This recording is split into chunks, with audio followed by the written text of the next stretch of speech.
Alrighty, hello ladies and gentlemen, welcome to the show, Serving Nerve, where we talk about whatever we want, and today we're going to be going through Redpill Cringe compilations. Yes, that's right, the Red Pill, we all like to take it, at least to get us out of the Matrix or whatever. Alrighty, my people, I just want to interject that I do have a Patreon, and I do want to point out that if you want to support the channel, there is exclusive content on there, and I upload once a week. So yeah, if you want to check it out and support the channel, cool. If not, then let's get on with the video. Anyways, let's go through these videos. So, I know this is a little hard to see on the screen, so I'm just gonna kind of point it out. Women code. I'm with my friend equals a girl.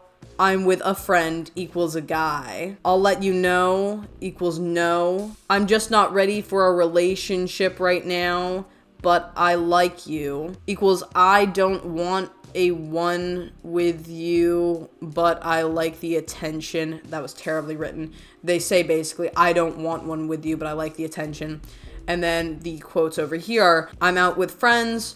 If she doesn't specify names, guys are involved, okay? Like, I don't know, man. I feel like this is all just, like, text and writing and semantics. And some people will write like this, but some also won't. I don't know. I wouldn't really dwell on this kind of, like, thing, whether it's true or not, because, you know, your interactions with an individual and your perception of the way this individual is interacting with you will tell you much more than just, like, specific phrasing and quotes. Everybody talks and writes differently. So it's good to just focus on the individual situation. If the girl or guy seems disinterested, then they might be disinterested. If they keep on leading you on, then they're probably not interested. If they, keep blowing you off for dates, not interested. I think you should never, ever go out with anybody after the first blow off for the date. Like, you give them one chance, they don't take it. If you approach again, sure, whatever. But after that, drop it. Drop it if they keep on leading you on. Don't bother with it. I've done that before. It sucks. And then also, I'm out with friends. It's generalizations, so I wouldn't worry about that much. And also, like, if you're just, like, a guy that she might have gone on a date with or whatever, then, like, yeah, she can be with another guy and date him too. Like, if you're not exclusive to one another, if you are not in a relationship, then yeah, you have every right to, be dated around on, I guess. I don't know. Like, it's not cheating or anything. It's literally just somebody else, like, trying a date with somebody else, seeing what they like. Maybe they'll like you. I don't know. It comes off as a little insecure. This just seems a little insecure. And why is it that every time I see somebody weightlifting at the gym, it comes off as insecure when they use these, like, pro-man quotes or whatever?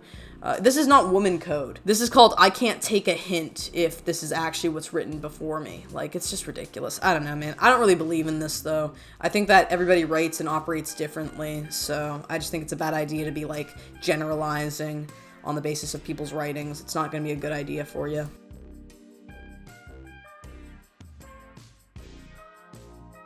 Does having more bodies mean that you've had more sex? No. No. Not at all. You can have sex with, like, one person. You could have 5 bodies and only had sex 5 times. You could have 1 body and had sex 1,000,000 times. Yeah. That's exactly what I'm saying. So if you're dating someone, right, that's had, like, 7 partners in the past, that's guaranteed. They definitely banged at least 10 times. So now this is... No, it's at least 7. No. 7 partners. You're telling me they've had sex less than 10 times if they were dating? Probably not.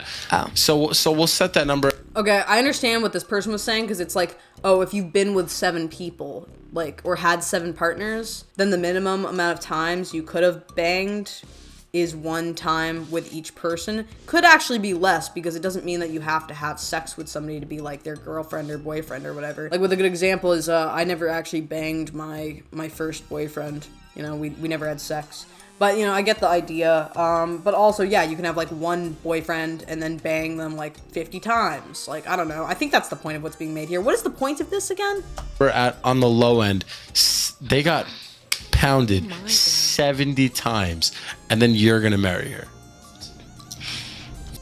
Yeah, deal with it. Like, if you want some pure little virgin dame, then I guess get them while they're young. I don't know what to tell you. And also, don't do that, because that's gross. But here's the thing. Like, personally, I believe people shouldn't be having sex willy-nilly and, like, living promiscuously or appealing to, hookup culture, because I think it's bad for you. I think it makes you objectify yourself a little bit more and kind of, like, value yourself a little bit less. and are willing to do things maybe that you wouldn't otherwise do. That's just my opinion. I have a very particular perception of having sex, and that it should be with somebody that you actually love and whatnot. Like, it should be with a fortified relationship, whatever. But if, say, hypothetically, you fall in love with somebody and they've had sex like 100 times, like, who cares? Like, who gives a shit? Like, or if they've had sex once or never, who cares? Like, it's about your relationship in the moment. It's not about their past relationship. Unless they have red flags where they bring in crap from the past to the present, or they aren't a different person from their past, and maybe they're giving you a bunch of red flags, that's a concern.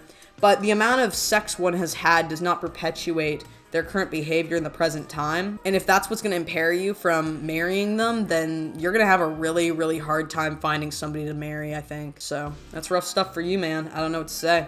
Okay, but now you're just like ruining marriage. It couldn't be me. I don't think this guy is going to get married to somebody who's like a virgin dame. I could be wrong. Maybe he's going to find the perfect little virgin for him or something like that. But this kind of mindset, like, to be so, like, egotistical, has he never had sex? Like, I don't understand also, because half the time these kinds of people are the kinds of people who are most promiscuous, and they're like, no, I don't want somebody who's, like, having sex. Like, I want somebody who's, like, pure or whatever, or, like, has had sex only once or twice. But me, I don't know. I don't know what my body count is, that kind of thing. It's just stupid. It's just stupid, bro. That's just dumb, dude. Like, it's just a dumb idea. Like, it's a really dumb perception to have, just on the basis of marriage, because also depending on what age you get married, like, sure, if you're, like, 18 to 24, then yeah, you could be definitely a virgin getting married, or, you know, be with that one person and then get married to them. But if you're like, I don't know, 24, 25, 26, 27, 28, as you go up in age, the likelihood of you being a virgin is so much lower. So it's like, dude, I don't know. This is cringe. That guy's cringe. I am so sick of the normalization of the phrase, can't make a wife out of a hoe. I don't think that you can't make... You can make a wife out of a hoe. You can. But she's got to act like wifey material, and she can't be a hoe. Like, if you have a past of promiscuity and you have a past of you being, like, considered a harlot, then, yeah. But if you break from that and you want to have a fortified life and you want to live a good life with somebody exclusively and you want to have a family and kids and all that stuff, totally doable. It's totally possible. I would recommend disclosing your past to whoever you try to do this with, because that's only decent. But at the same time, like, I'm just saying, totally able to do the 180. Tons of people do a 180. It's completely understandable and also a thing that people can do, but the thing is, are you willing to change? That's a very important question. Make a wife out of a hoe. I just think that you shouldn't make a wife out of a hoe. And if you don't like that, then guess what? People have dating preferences. If a guy wants to make a wife out of a hoe, he could go ahead, but that's probably going to be on him because he's probably going to get cheated on in the future. If she is still a hoe when you wife her up, then you might have a problem. If she's a changed woman to want to commit to you, then it can work. But also, this is kind of like also age variable, because like a lot of people are more willing to be like sexually out there and promiscuous when they're younger. And then when they get a little older, they kind of level out. They're like, okay, well, I want to settle down. Like, I want to actually find somebody and be with them long term. And that's when they go from that hoe phase to being like, you know, more committal. Like, more like wifey material. I don't know. That's just my opinion. I think that, again, like, it's not a deal breaker, but you have to make the deal that you're not going to act as a hoe when you are with... I can't believe I'm saying hoe so much. Anyways, when you're with a committal individual, you have to act like you're committal. Like, and you can't just, like, cheat on them and stuff. That's bad. So, in that case, yeah. But if a guy tries to, like, wife up somebody who's indicatively, like, a hoe, like, I can't believe I keep saying that, but if a guy tries to wife up somebody who's promiscuous and indicatively promiscuous, that's kind of on him if he decides to dig his own grave with a series of used condom wrappers from other men. I don't know what to say. Like, it depends. It's completely individualized. You shouldn't operate with a bias in either regard, but I think it's possible that people can change, and that in these situations, it's just a phase. But at the same time, like, if you decide to, like, you know, wife up somebody who might not be the material to wife up, that could also create an issue. It's just situationally dependent. You never know. You just gotta wing it and see what works. Look, when I was in college, I used to always want to be that simp, that white knight and stuff, and then I kind of just realized that maybe the red pill had a huge point to it. And since then... It's not good to think either way. It's not good to be a simp, and it's not good to be like some bastardly red pill. It's good to just be yourself and think critically about things, you know? Again, both being a white knight / simp / whatever and being a red pill require you generalizing women. Both are bad. Both are terrible. By their definitions and by their behavioral patterns when it comes to men, They are both bad because they both perpetuate you stereotyping and generalizing women, which will not help you score. It will not help you garner a decent woman or act as a decent man in either regard. So it's bad. Both of these are bad. You went from one extreme to another instead of finding your own middle ground. Unfortunate. That's my opinion, though. I think this is actually an unfortunate circumstance where somebody was like, yeah, I'll be a simp, a white knight. And then instead of just being like, okay, well, I need to level out a little bit more, kind of go a little more in the middle, you know?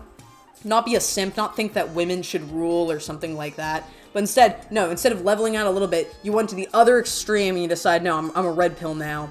All women cheat or whatever, women need to be controlled, whatever. You went from letting women control you to being the controller of women or the desired controller of women, instead of just working on an individualized basis with somebody and wanting that general, like, camaraderie and to be equals. I don't know what's wrong with people these days, dude. And I know I'm kind of like speaking for him, but this is really what I'm finding from this video so far. And I've done better and better as an adult, but there's also a phrase that I like to go by. You don't get to eat from a tree that you didn't help plant. See, I got my work cut out for me. I got my living situation set up for me. But no one did that but me. And I'm not really planning on getting married, but if I did, I'd be with someone who would have principle because I know what I'm worth. So I'd probably want a woman who built something herself too. And I'm not talking about an OnlyFans. And I actually agree with what this guy is saying a lot in this regard. This is actually something I agree with. Saying like, I earned what I own. Saying like, oh, I pay my rent. I have this job, I own this house, whatever, I have my own stuff. I think that the chick should also do the same thing. You as an individual have skills, income, credit, financial stability, responsibility. You have a series of variables. You own things, you do stuff. You are your own person, you act as your own person.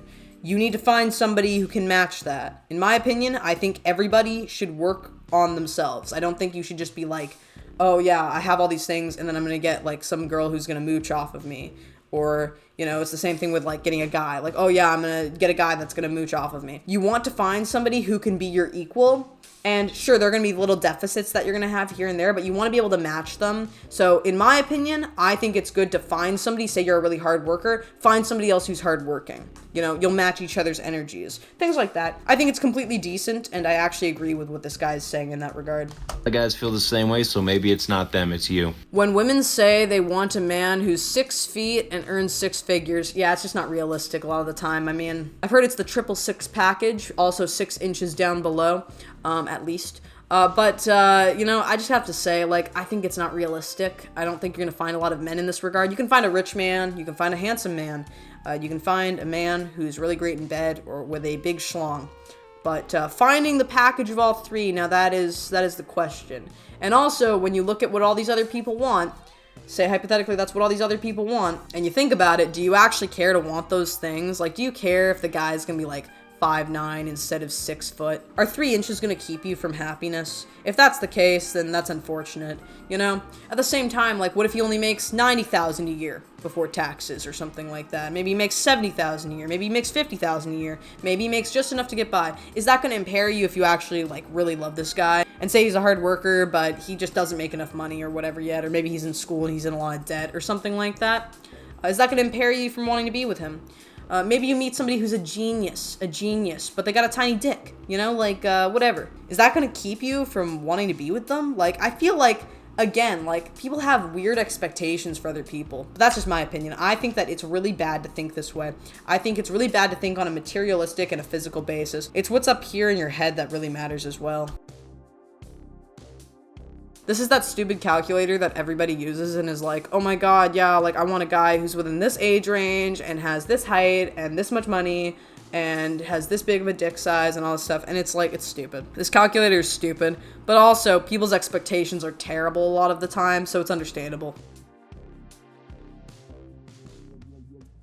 What do you bring to the table to deserve a 1% man, a 0.5% man, actually? Here's the thing I have to say about this. That, if you look at the population, doesn't seem that crazy. Like, I feel like, I don't know if this is the US population or the worldwide population, but that is not that bad. But the question is, yeah, what are you bringing to the table? Because if you expect all these things, you should be able to carry just as much. Like, if you want a guy who's rich and handsome and with a big dick, I know I'm adding that one in, but I keep hearing it, the 666 package, but if you want a guy that's all these things, what are you? What can you provide? Even if it's like you can do the stereotypical, like cook, clean, Like, if you're really good at cooking, cleaning, I don't know, woman stuff, like stereotypical woman stuff. Sure, but like, what can you do? Like, is your personality rocking? Can you cook? Can you clean? Can you satisfy? Like, what is your thing?